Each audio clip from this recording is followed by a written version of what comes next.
Hey everybody, I want to show you how to create a batik flag using oil pastels and liquid watercolor. So you want to start with your design that you've drawn out in pencil and then traced with a Sharpie to look nice and dark. You're going to take a piece of fabric and lay over it so that you can see the design through the fabric. This is canvas, but you can use muslin or anything else that you might want that you can see the design through. Then you want to tape it down to hold it still while you're drawing. And you're going to take a white oil pastel and trace your design. And you want to press as hard as you can as you're doing this and take your time and do a nice job.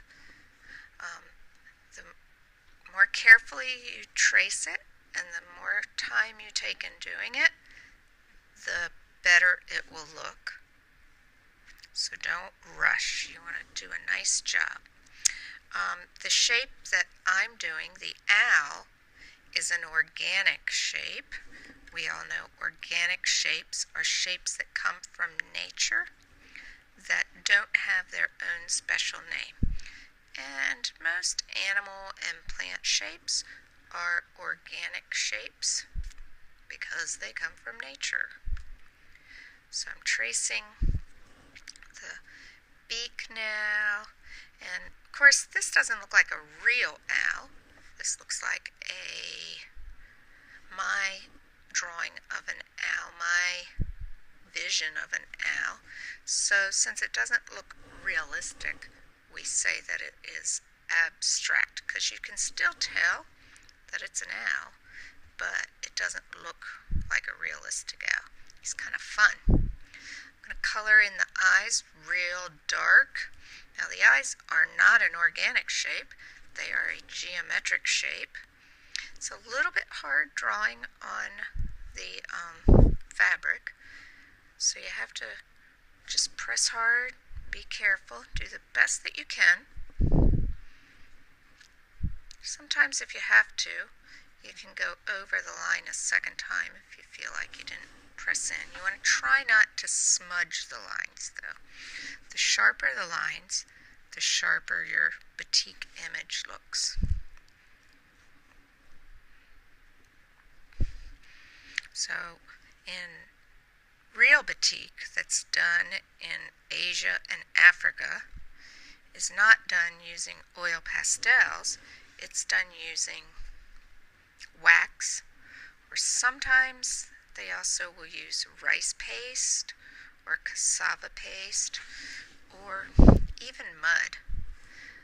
But the oil pastels give that fun batik look, and it's really easy and quick to do. So I'm almost done tracing my owl, and the next part is kind of the fun, magical part. It's also messy, but that's what makes it fun. Trace my little feet here. I'm going to color them in to I used a variety of lines, and I want some of my lines to look thick and some to look thin, so I'm coloring these in to look thicker. But I have some curved lines, I have some straight lines, diagonal lines, vertical lines, horizontal lines, even kind of some zigzags in here. So now I'm ready for the next step, so I'm going to untape it, and the next step is to take my fabric and completely dip it in watercolor paint. So I have a tub of watercolor paint here, a beautiful blue, and I'm using blue because it's the same color as the indigo dye that they use to create real batik fabric in Indonesia and in Southeast Asia and India. Indigo comes from a plant called the indigo plant that has pretty blue flowers. So I'm going to dump this in.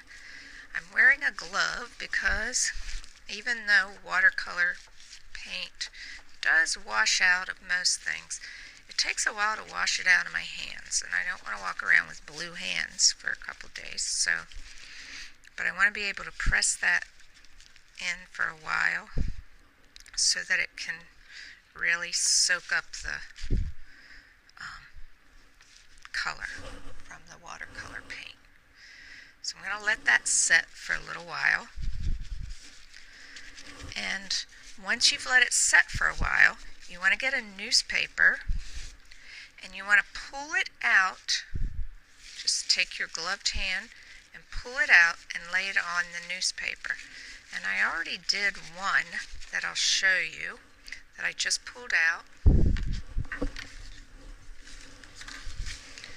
And here it is, all nice, and it looks just like a batik fabric. I'm going to turn it into a flag by folding over the top. That's why I left this space at the top. I'm going to fold it over at the top and glue it, and then run a string through here to hang it like a banner. So, I hope you enjoyed watching, and have fun making your batik flag using the oil pastels and watercolor paint.